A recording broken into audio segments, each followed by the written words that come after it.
El viento arrecia, te falta el aire, y cada gesto que en casa no costaría nada, allí arriba requiere el doble de esfuerzo. Un hombre abre un estuche y comienza a sacar lo que necesita: un mantel blanco, un cáliz, un misal, las vestimentas cuidadosamente dobladas.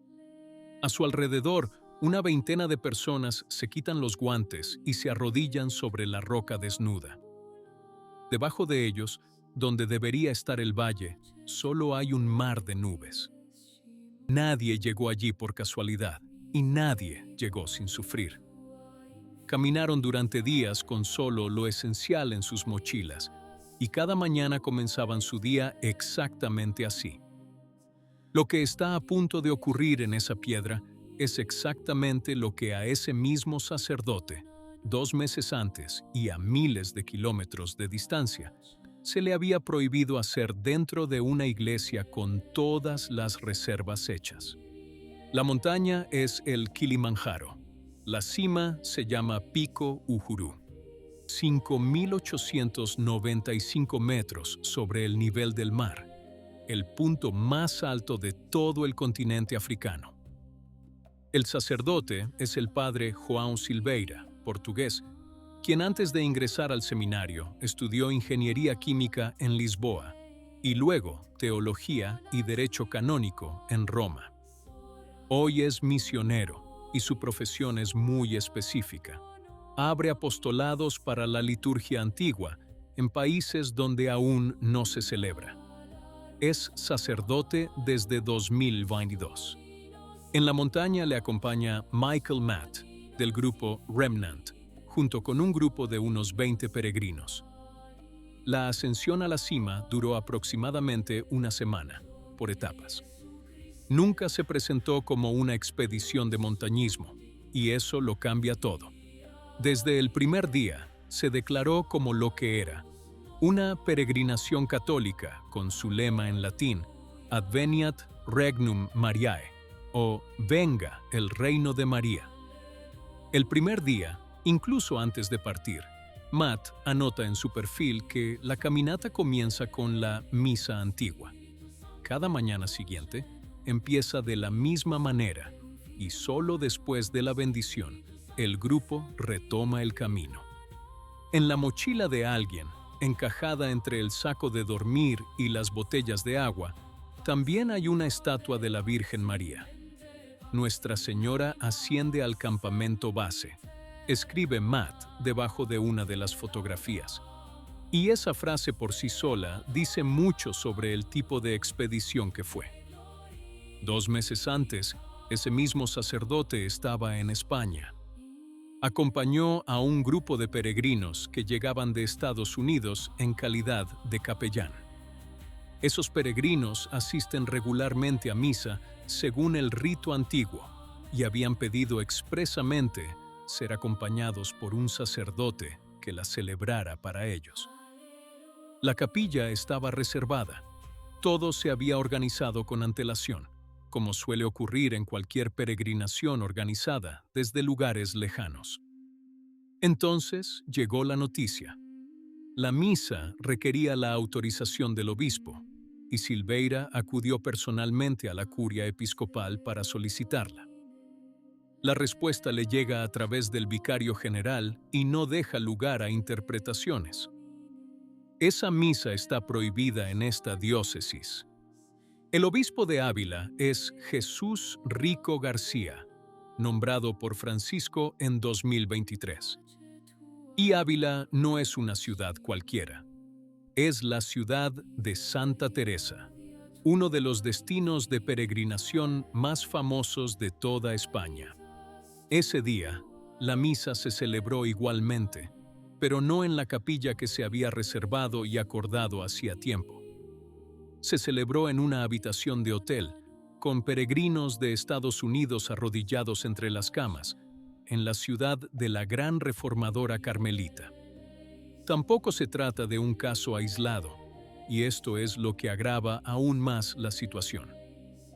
Unas semanas antes, Rorate Caeli había documentado el mismo trato que recibió en Italia una peregrinación de la Fraternidad de San Pedro. a quienes se les negó la entrada en varios santuarios. El grupo que está ahí arriba no está haciendo simplemente un gesto simbólico. Detrás de esa ascensión hay un propósito concreto, y en ella participan niños que nunca antes han estado en esa montaña.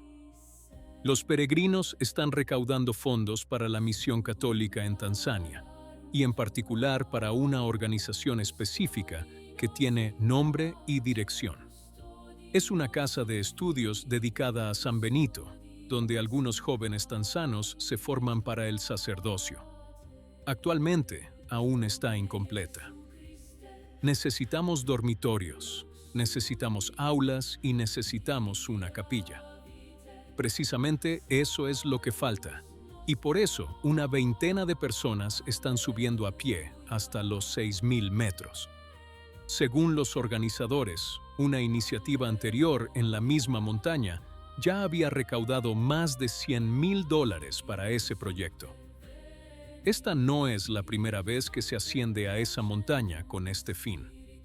Esto significa que la ascensión no termina en la cima, y esta es la parte de la historia que las fotografías no muestran. Termina en un aula que aún no existe, donde dentro de unos años un niño tanzano estudiará latín, teología moral y derecho canónico.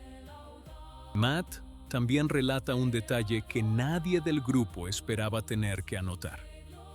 En el camino se encuentran con otros escaladores, personas que no tienen nada que ver con la Iglesia Católica, y que, en lugar de continuar directamente hacia su campamento, se detienen a observar.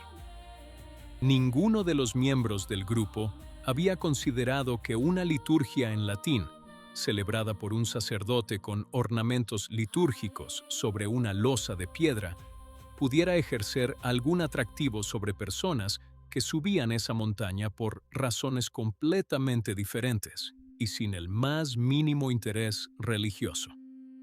En vísperas de la etapa final, Matt pide oraciones a sus lectores con una breve frase de 3 palabras. Mañana llegaremos a la cima.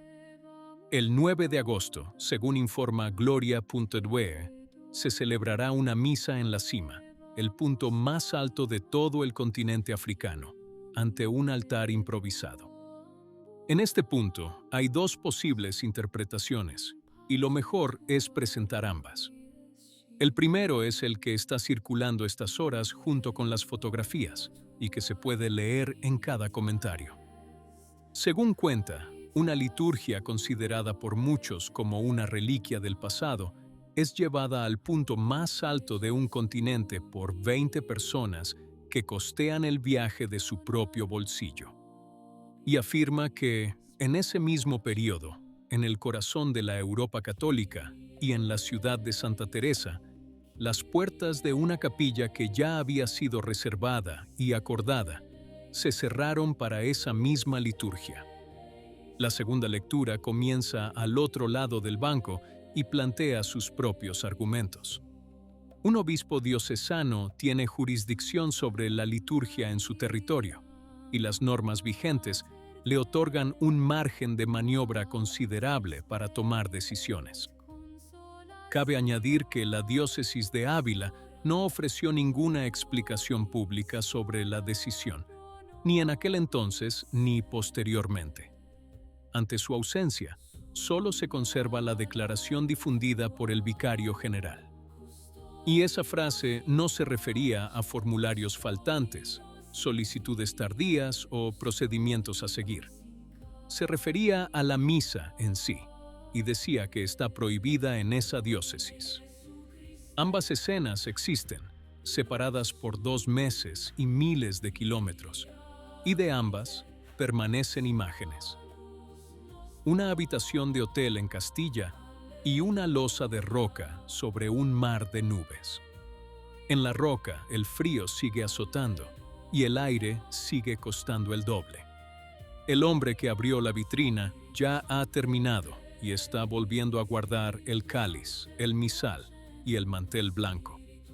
En unas horas, ese mantel volverá a estar en una mochila, y la estatua de la Virgen volverá a descender al valle sobre los hombros de alguien sin aliento. De aquella mañana no quedará absolutamente nada allí arriba, ni placa, ni altar permanente, ni señal que nadie pueda prohibir o autorizar. Solo una fotografía de 20 personas arrodilladas y las nubes debajo.